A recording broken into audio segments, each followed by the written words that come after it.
আমার সোসাইটির লোক দেখার আগে বাড়ি থেকে বের হন। ভাইয়া, ভাবি, আসসালামু আলাইকুম। ভাবি কেমন আছো মা? ওয়ালাইকুম আসসালাম। হ্যাঁ ভালো।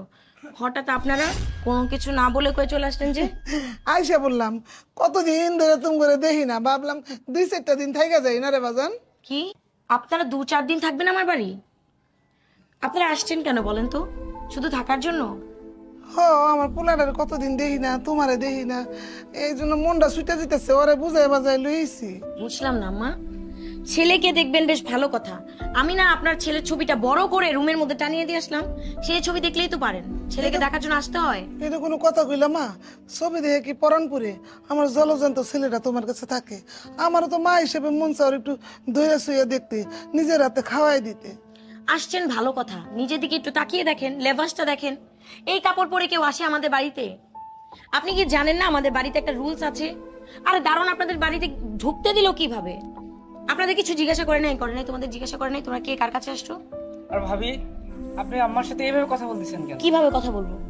তোমরা যে পোশাক আশাক পরে আসছো এগুলা দেখে তোমার মনে হয় যে তোমাদের সাথে আমি ভদ্র ব্যবহার করব? বৌমা, এসব তুমি কি কইতেছো? আমি যত বাজে পোশাক পরে থাকি না কেন, আমার পেটে কিন্তু তোমার স্বামীর জন্ম।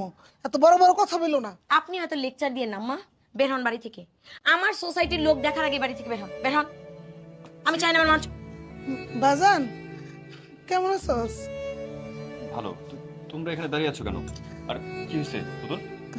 বৌমা তো আমাকে ঘরেই ঢুকতে দিতেছে না, কইতেছে কি সব পোশাক পরেছি, কি সব যে সোসাইটি দারোয়ান আমাকে ঢুকতে দিছে কে। বাজান, আমি কি মা হিসেবে তোর একটু দেখতে দিতে পারি না? তুমি থামো পুতুল। আমার মা কি পোশাক পরছে, কিভাবে আসছে না আসছে মানে বুঝলাম না কিছু। মা ভিতরে যাবে, বাসায় থাকবে, বেড়াতে আসছে, তাই না? কেন তোমার মা আমার বাসায় থাকবে? তোমার মা কেন আমার বাবার বাড়িতে থাকবে? কি বলে? তোমার বাবার বাড়ি? আরে তোমার বাবার বাড়ি দেখে কি সেখানে আমার মা আমার ভাই আসতে পারবে না? আসতে পারবে, আমি তো না করিনি, কিন্তু এগুলা কি ধরনের ড্রেস পরে আসছে? তাদের আমি বারবার বলিনি যে আপনারা যদি কখনো আমার বাড়িতে আসেন তাহলে সুন্দর ড্রেস আপ গেট আপ করে তারপরে আসবেন? ওনারা একটা গ্রামের পরিবেশে থাকে, আর এরকম শহরের স্ট্রাকচার কালচার ওরকম ড্রেস আপ এইসব ব্যাপারে তো ওনাদের অতটা অভিজ্ঞতা নাই। আর ওনারা আমার বাড়িতে আসছে, এটাই তো সব থেকে বড় ব্যাপার। তুমি ওনাদেরকে ঘরে নিবে, ওনাদেরকে ভালো মন্দ খাওয়াবে, আপ্যায়ন করবে, আর তা না করে ওনারা কি ড্রেস পরে আসছে এইসব দিয়ে তুমি এখানে ফাজলামি করতেছো। এইটাই না আমার বড় ভুল। আমার বোঝা উচিত ছিল যে একটা গেও খ্যাত আনকালচার মানুষের ছেলেকে আমি বিয়ে করব, আর বিয়ে করার পর তারা এইসব গেট আপ ড্রেস আপে আমার বাসায় চলে আসবে, আর আমার আত্মীয় স্বজন পাড়া প্রতিবেশী যারা দেখবে তারা আমাকে ছি ছি করবে। তাই না?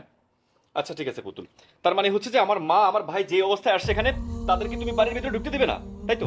বাজান, আমরা আইছিলাম তুই কেমন আছিস দেখতে, তুই যে কতটা সুখে আছিস বাজান, তোরা দেখেই বুঝতে পারছি। আমাকে লেগে আর অপমানিত হইস না, আমরা গ্রামের মানুষ, গ্রামেই ভালো আছি। আমি বুঝতেছি না আপনি এত কথা কেন বলছেন, আমার না আপনার কথাবার্তা ভাল লাগে না। এই শুনো, বালিশের নিচে টাকা আছে, যাও ওখান থেকে কিছু টাকা নিয়ে এসে এদেরকে দিয়ে বিদায় করো, যাও। মা, আমি তোমাকে আগে বলছিলাম, তুমি আমাকে জোর করে নিয়ে এসছো। তুমি জানো না, শহরে থেকে ইট পাথরের মধ্যে থেকে এদের মনটাও এরকম শক্ত হয়ে গেছে। আজকে আমাদের জন্য ভাইয়ের কত অপমানিত হতে হইলো। আর হওয়া লাগবো না, চল। দাঁড়াও মা। পুতুল, যে বাড়িতে আমার মা আমার ভাই থাকতে পারবে না সেই বাড়িতে আমিও থাকবো না। চলো আচ্ছা আমার সাথে।